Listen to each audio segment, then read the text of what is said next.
And now the end is near. We've reached the final curtain. So let's reminisce how the year went. See you inside. Hey Rockstars, I'm JB, expert salesperson and master presenter. I'm the doctor, psychologist, and behavioral expert.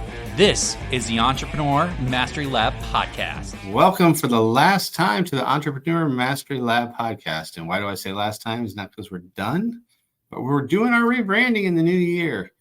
And if you might have heard on the last episode, we are going to be Get Fed by JB and the Doctor. You can search it. It makes sense. You know, when we say get fed, what we're talking about is everything that we do is fun, effective, and different, much like our podcast.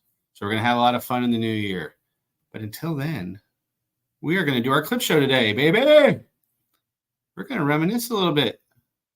Team put together awesome clips throughout the year. So from some great guests, from great tidbits, some of the fun we've had. We're going to share that with you right now. Put you on the way to the new year, where we're going to make more memories and more great content that gets you fed.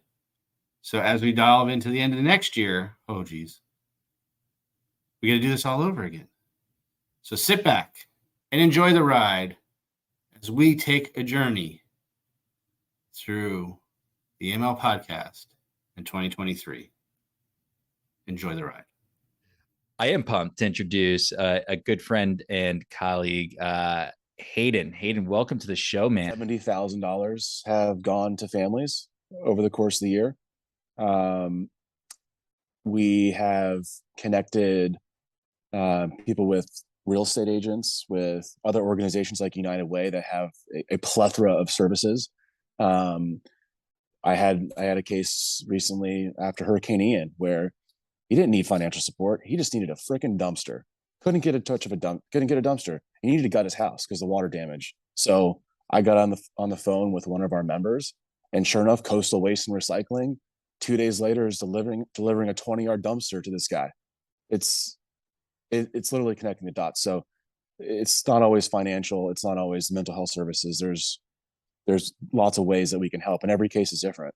So it's a very white glove type approach to the construction industry and the nonprofit space. Today inside the lab, we are talking about something that people say is the most important thing, yet the thing they do the least for themselves, and that is taking care of their self-care. 90% of the people that go to the hospital thinking they're having a heart attack, just dealing with stress. Those high levels of stress cause so much challenge on our body that it thinks it's having a heart attack. And this is crazy because our body and our brain is really good at handling things.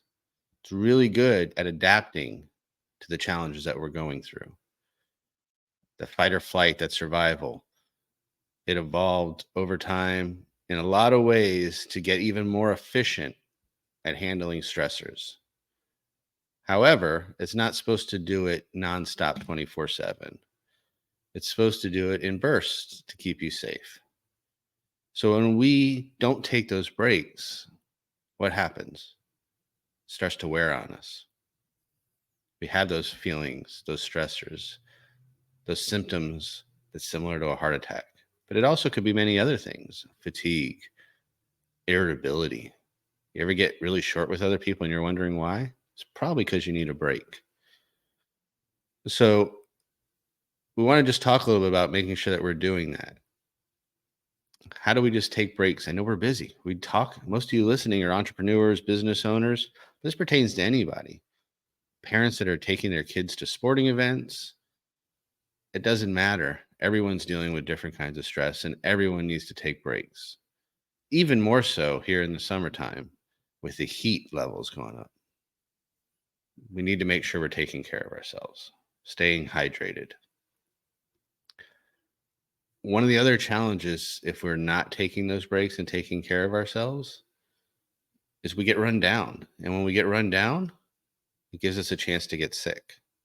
Makes us more susceptible to things that are out there because our body is already run down trying to deal with just the day-to-day stressors It's not in great position to fight those other things coming in.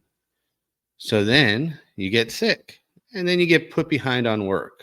And then what happens? Now you're playing catch up, which causes more stress, which, what do you think? Right back in that same cycle now. You're going to be more susceptible to getting sick again. And then that pattern is going to keep continuing. You're going to keep being run down. You're going to keep getting sick. You're going to get better for a short term. You're going to play catch up. You're going to put yourself under immense amounts of stress. You're going to get sick again. And it's just important to identify those patterns that are going to happen, because we want to stop those. So what do we want to do? We want to make sure that we're taking care of ourselves. We're taking breaks. As you've heard me say before, we're all different, right? We're all unique people. So how we take breaks and how we find that relief, it's going to be different for everybody. And it might be trial and error for you. But there's some things that you can definitely do that make sure that you're finding that balance. So one of the things we want to talk about real quick is what I said earlier, making sure that you're getting enough nutrition, enough water, you're hydrated, especially in summer. You know, we're down here in South Florida. It is crazy. But this summer across the country, across the globe, has been unreasonably and unusually hot. We're seeing a lot of records this summer. So you need to make sure that you're staying hydrated and that you're taking care of yourself and that you're giving yourself some proper nutrition to fuel your body. The other most important thing, if nothing else, is sleep. You need to make sure you're getting your rest. Again, 7-9 hours is the recommended. You find your sweet spot and you get consistent sleep. So your body knows that it has that time to recover. So if you're giving your body some good nutrition, good water, and you're getting some good sleep, you're on the road to getting that way. But here's the thing. If we do the same thing over and over again all the time, we get consistent at it, but we also kind of get stuck.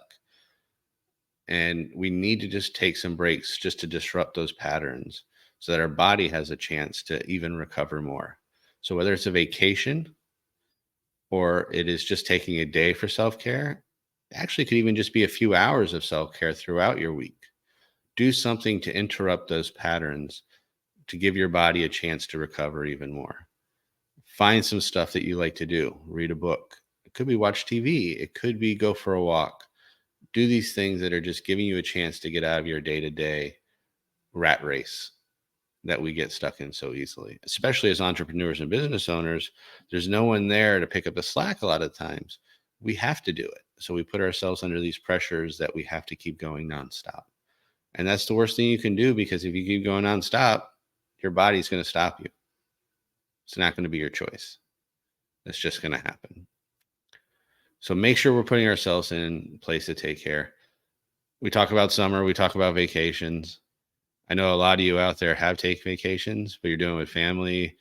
And sometimes those are just as stressful as being at work. So make sure you're being aware of that. So even if you went on a vacation and you're like, oh, I should be good. Are you? You might not be. Really learn to start checking in with yourself, making sure you're finding that balance. If you're feeling stressed, don't take every appointment you need to. Move some stuff around. Give yourself some time in the day for lunch. It doesn't always have to be a lunch meeting. If you have a lunch meeting and you're stuck, give yourself some time after that meeting to decompress. It's actually good practice anyways, because you want to be able to have some downtime after these things to actually take in what you've learned. You might be unaware that our body actually processes what we learn while we're sleeping. So for all you college students out there that might be listening and you're doing a lot of studying, you try to do those all-nighters, it's actually working against you. You got to study, then you got to go to sleep, because that's when your body actually retains the information. So we know you can't always take naps throughout the day to do that, but we want to make sure that we give our body a chance to go into that relaxation mode, so that we can actually start to store some stuff and be able to get ready into the next situation. So find the breaks when you can. Make sure that you're actually taking days off and doing some intentional recovery. Make sure that you're hydrating yourself. Make sure that you're getting good nutrition, and make sure you're getting good sleep. Start with those basics, and you're going to be on your way to not being one of those 90% of the people in the hospital thinking they're having a heart attack. Crazy statistic, isn't it? It just blows my mind every time. That's all. I want you to go practice this immediately. Get it on your schedule this week. Don't delay. There's no reason not to. I know we're all busy, but we can always make time for ourselves, and we need to. And it's doctor's orders. So do it. Children's Harbor joining us with CEO and President Tiffany Dogie and Chief Development Officer, aka the Janitor, El Janitor, Eric Chafin. Working with foster kids, you know, you hear a lot about foster kids, but you don't really jump when you think foster kids. For most of us, I don't think you jump to teenagers. You're thinking like, oh, young kids in the system. Teenagers are hard when they have all the support in the world. Yeah, Josh, I mean, you could think about it, you know, and again, the thing I can say is the correlation of my kids. You know, my teens, they go to school, you know, they come home, and just think about that, the normalcy of, you know, my son Ian, you know, he goes to high school, he comes home, he knows when he comes home, he puts his bag down, then he goes to the refrigerator, then he knows mom and dad will be home at, 6 o'clock, and they'll maybe make dinner. So you have this baseline, you have this consistency, you have this expectation, and just what we call normalcy. And the kids that we serve at Children's Harbor don't have have had really nothing to nothing of that type of baseline. And what's really cool, and Tiffany, you could talk hours on this, but it's really cool is our team here is basically creating that love and that environment for these teens, stuff that they never had, these experiences that my kids, have had. And to see that is pretty cool. It's really, really amazing. Introducing normalcy is always interesting because each child's story is different. Some kids have had structure. Some kids that we receive have had too much structure. And then some kids have had nothing, like they've raised themselves. And so the concept of coming to a group home setting and, we have dinner at 6:30. We take a shower every single day. I know those are sounds real. We expect you to, this is how you do your laundry, or this is like, there's been no normalcy at all. And, something as simple as having dinner together and the confusion of why do we have to have dinner together? Why do we have to have dinner at all? Why can't I just have chips? Because they've been raising themselves, every kid is different, but I'm surprised at how I'm always surprised. I'm surprised that, there's always something new. There's always a situation that comes up and I'm like, wow, I've never heard that before. So you never quite get your finger on the pulse of what to expect. I'm not sure if that came out right, but there's always something new. And I'm sure Doc can confirm that. You also had a history with this population. There's always something new that pops up that you've never quite encountered. You're like, huh, how do we support this? Well, it is the interesting aspect of what we think is normal, that they never had this chance to experience. And then there's always the resistance right up front, right? Yes. Today, I want to talk about momentum. We are a little over halfway through the year. And for a lot of us, that means that we are on track to meet, exceed, or even crush our goals. That means you have a lot of momentum. And it is hard to get to that stage. Not everybody meets, exceeds, or crushes their goals. Some people end up falling short of their goals, pivoting, adapting, and changing their goals. We talked last week about hitting reset. Well, this week is not about hitting reset. This week is about I'm already doing it and I'm crushing it. So how do I go ahead and maintain it? And momentum to me is all about a number of things. Consistency first and foremost. Whatever you've been doing to get to where you're at, keep doing it. It's successful and succeeding. There's times to pivot and change, and there's times where you really don't need to. This is not something to overthink. Be consistent and continue doing what you're doing. That's the number one step to creating more momentum and keeping up what you already have. But secondly, you've got to go ahead and you've got to prioritize. At this stage, the more success you have, typically the busier you get, which makes it all the more challenging to keep up what you're doing. And in order to really generate and continue to generate momentum, you need to make sure that you're prioritizing better than you have in the past. That means more attention and more focus spent on determining exactly what it is you need to do and what's most important and most urgent. If you're not familiar, you can check out the Eisenhower box. It's a good idea to take a look at. It allows you to kind of simply and effectively figure out what's important, what's urgent, what's not important, what's not urgent, and it allows you to classify so you can better prioritize. In addition to prioritization, you probably want to look at more outsourcing, automation, and delegation. So when we say outsourcing, that means finding contractors to do some of the work that you may not have the bandwidth to do anymore. Whereas delegation means somebody within your team can take over some of what you're working on. So depending on your structure as a professional or a business owner, you may be able to delegate or you may need to outsource. Either way, if you can take some of this work off of your plate, it's going to allow you to focus on revenue generating activities and the activities that are unique to you that you are best at. And hopefully activities where you have the most energy and you get the greatest lift from personally, because that energy is going to help with the consistency, especially if things don't go right, which is an important point here. We can have all the momentum in the world, but not every day is 100. We like to think every day is 100. You hear everybody talking about how, oh, make every day 100 and you can do this. It's just not realistic. We're going to have good days. We're going to have bad days. There's a rule of thirds. Hey, a third good, a third okay, a third bad.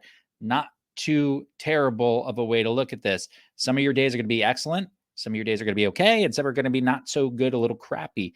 That's all okay. Don't allow that failure on the crappy days or on the okay days to get you off of true north. Maintain focus on your goals and keep doing what you're doing.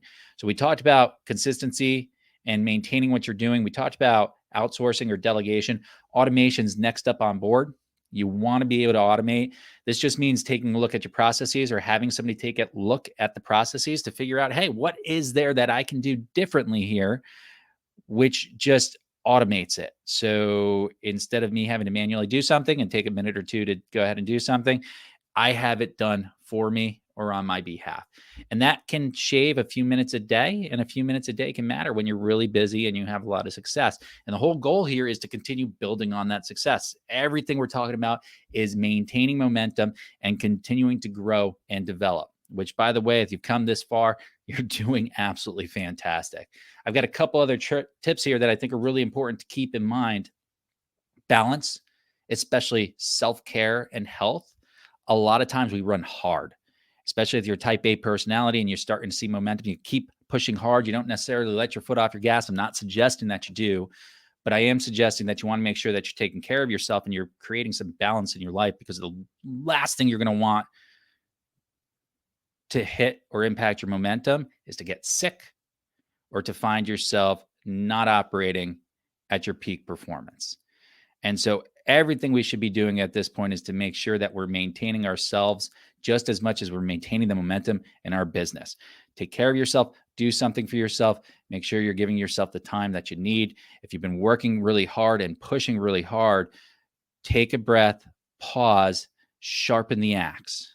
Sharpening the axe, whether that's rest and recovery, whether that's just taking some time for yourself or self-care, is going to make you better moving forward. Maintaining momentum sometimes is about slowing down a little bit. It's not always a sprint. Sometimes it's a marathon. Brings me to the last tip and trick. You're going to want to continuously educate yourself and learn. You've gotten to where you are based on what you've done in the past and the success that you've had. And you don't want to change it, but if you can add to it, it's absolutely going to benefit you. And it's going to help you to sharpen your skills moving forward. So if there's an opportunity to add a little bit of education or learning on to get better at what you do, and now is the time to implement that when things are going really, really well. Don't wait until things are off track to do something like that. Do it when things are going well, and it'll help make sure that you don't get off track to begin with. So if you look at this big picture, maintaining momentum requires pretty much all the same steps that it takes to capture success in the first place. Whether you're a professional or business owner, it doesn't matter. We need to do all these things. We need to be able to set our goals, prioritize on those goals, be consistent in the work that we do.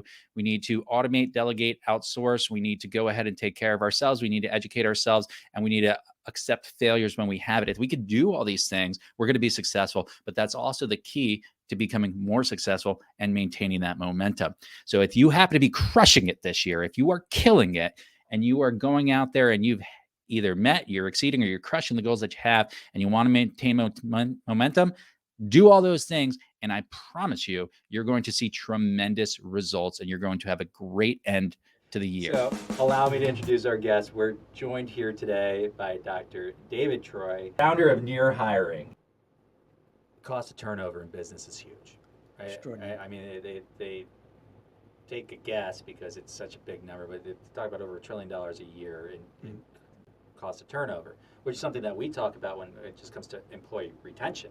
And that's a huge part about what we talk about. Hey, you don't want anything to do with this cost. What kind of savings do you think what you do can bring to a business? Can you quantify that at all? Oh gosh, that's a really good question. So I was trying to get numbers on this. I mean, months and months of research to get data on this. I'm going to tell a story, and then I'll get back to the short answer. So there was a documentary on Walmart years ago, and Walmart was kind of inside or behind the scenes with Walmart. It was an interesting documentary, but they were doing research, and Walmart they take a lot of data on everybody, right? Every aspect of their business. And if I remember the number right, they were saying that the cost to the company, if one customer gets to the register and gets annoyed, pushes their cart away and says, I'm never shopping here again, their best estimate, which they said was a low ball estimate, was $250,000. $250,000 for one customer. One customer. At Walmart. At Walmart. We're talking the same Walmart that I'm thinking of, the blue, yellow, Yep, that Walmart. yep, that $250,000 per person. $250,000, if I'm remembering the documentary right, but I'm pretty sure I am. Now, and again, I don't know what metrics went into there, but my business background says probably, opportunity cost, probably word of mouth marketing, probably actual cash out of pocket, all the things that go into a customer, right? Money going to a competitor, et cetera, right? There's a lot that goes into this. It's the same type of, situation when you're talking about an employee in an organization. The minimum number would be at least 2 months' salary of that employee to hire somebody. That's minimum, and most estimates are usually about a year's salary, and that's just hard numbers. You're not talking about, what it costs what you're losing in a company if you don't have that employee working, if you have a gap that needs to be filled. You're not talking about, the disengagement that can happen for other employees picking up that slack. I mean, you're not talking about the time allocation of the hiring people that are involved to put their efforts towards hiring somebody else. I mean, there's so much cost there. So when you say minimum 2 months salary of that employee, that's probably a grain of sand in one of those 25-pound bags of sand that you're losing just when you're bringing on a new person. I mean, it's extraordinary. It really is. And if you're at a smaller company where you have fewer employees, one employee loss is a huge percentage of your workforce. I mean, especially if you're a startup with 20 people, whatever it is, it's 5% of your workforce is gone. So, in a flash, it's a big deal. So, yeah, how do you monetize it? People are still trying to figure out how to monetize it. But again, the smallest number is 2 months' salary for that employee. And now you get into, C-suite hires. I mean, what are we talking about here? 2 months, what's a C-suite going to make? Even in a mid-level startup, they're talking about $200,000-300,000 a year, plus bonuses, which probably end up getting them closer to $400,000 a year. So you divide that by 10, 40,000, 80 grand minimum, give or take, and it's probably closer to the entire year's salary. So it's a big deal. It's a big deal. And if you can keep somebody at a company, hire somebody at a company that's going to stay for even another year or two, but they're going to stay productive for even another year or two, the cost savings is tremendous. It really is. And obviously we'd like somebody to be invested and stay longer than that. Nobody stays at a company forever, by the way. And I know you guys know this for sure, but I think it's worth saying out loud. No employee is permanent. Not the founder of a company, not the CEO of a company. Everybody's time in a company is limited, right? So one of my goals is get the best person in there who's going to stay engaged for the appropriate amount of time. And then they can go, you find the next person. And I'm not saying they're disposable. I'm saying that everybody's time at a company runs their course, right? The company changes and adapts over time, particularly startups, right? What the startup is today is not what the startup is going to be in 6 months or a year.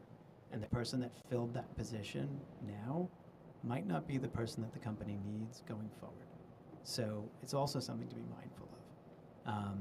So yeah, the goal is to get somebody in there that's going to do a great job in that role, maintain their level of engagement, and be there as long as they need to be and as long as they want to be, and then fill the role again. We are here talking about a quick hit podcast, 3 surefire hacks to boost your productivity. What? Excited about this one, man. We talk about this stuff all the time, but haven't put it on a podcast before. So let's just jump into it. Tip number 1, the first hack to boost your productivity. Are you ready? Prioritize, prioritize, prioritize. I said it 3 times for a reason. There's typically 3 major priorities we have in any given day, and we need to make sure that they come first and we make it concrete on our calendar so we get them done. You do that, you are going to seriously boost that productivity. Get her done. I remember that guy. He was fun. That was a long time ago, man. You're dating Right. yourself. Which leads to my next thing, distractions. Right. So when you're doing those prioritizations, you got to eliminate those distractions, and they're everywhere. And there's a lot of different ways that you can do it. Turn off your phone, put it into a different room, turn off Facebook. I know it's hard. Don't TikTok. Look out for the squirrels. But you got to eliminate those distractions. Get them out of here. All right. Hack number 2 to boost your productivity. We have Outsourcing. outsource. That's right. Outsource. Get it out of here. That was an intentional, somewhat pun. I'm good at those. Outsource, outsource, outsource. There is a lot that we try to take on that we shouldn't. So if you have not at this point in your profession or your business hired an assistant, a virtual assistant, a receptionist, or a virtual receptionist, you need to get on it. The reality is you can do it for cheap, cheap, cheap, super cheap. And it is taking up a lot of your time that needs to be focused on what? Again, your priorities. So if you haven't outsourced already, get on it now. You are missing the boat. And before you can really fully understand what you need to outsource, you have to know your role in your business, right? What are the things that you have to do? Absolutely. Like JB and I are doing this podcast. We're on your screen right now. We're in your ear, depending on how you're taking us in. But we can't get anyone else to do that for us. This is something that we have to do. We can't outsource this, but we don't have to do the video editing. We don't have to do the audio editing. Those are the things that we bring in our lovely assistant for. And they do it so much better and faster than we could. So knowing your role in your business, the things that you have to do, and if it's not something you have to do directly, that's where you get someone else to do it for you. Get on it. Get on it now so you can get on to the things that matter. Productivity hack number 3. Are you ready for this one? It is automate. My God, if you haven't jumped on the automation bandwagon, I don't know what is stopping you, because it is incredible. The reality is you can put systems in place to do a lot. I am talking emails, text messages, follow-ups, gifts, reminders, nudges, you name it, you can automate it. You take a trigger, you create an action, and you're done. And there's a whole lot of ways to do this. I'm not going to go into it myself. I'll leave that for Doc. But the reality is automation absolutely should be a part of your business today if you want to level up your productivity. And the idea, as JB is just talking about, we want to make sure you have systems in place. So once you put those systems in place, then you can put it all. So it doesn't matter if it's you're doing it or, like we just talked about, you're outsourcing it. They know exactly what you're doing. And then you use those tools. Like I have a great tool that I work with. His name's JB. Oh, wait. Different tool of what we're kind of talking I got a about. non-clean comment to make here. So we want to use some other tools that you have. There's apps that you can put onto your phone that you can put into your email service. There's CMR, all kinds of CMR is my other world. CRMs, maybe? Medical records. But them too. There's tools for everything, right? If you could think of it, there's probably a tool out there that you can use to automate that system. So get those systems in place, find the right tool, make your life easy. Yeah. We are talking client relation management software. We're talking about things like Zapper that can move it from one app to another. The software is out there to automate. If you don't know how to do it, well, guess what? We're happy to help. Just reach out to us. You can reach us in a lot of places. Check us out in the lab. Meet us up on our webpage and contact us there. You can catch us on Instagram. You got our ads right here on the screen if you're watching on YouTube. And of course, you can reach out to us directly anytime. Happy to help. And to kind of put that all together, so the 3 surefire hacks to boost your productivity, we have prioritize what you need to do for the day, outsource, and automate. And I mean, how much better does it get than that? That's it. How much more productive are you going to be for the rest of the day? I know. And we're not going to waste any more of your time. We're just going to ask one last thing of you. If you haven't liked, followed, subscribed, given us a 5-star review, what are you waiting for? Get out there, get it done. We want to share this with as many people as possible. We're doing it to help you and the people you like, know, and love. Is there anything Make better? it a priority or outsource it and they can do it for you. Just do it. Doc, with that, let's go be productive. We're out of here. Peace out, yo. Wasn't that an amazing ride? What a fun year we had. That was just a small snippet of some of the things we've done. As you know, 3 years the EML podcast has been going on. And we're going to say goodbye to that name, but none of you.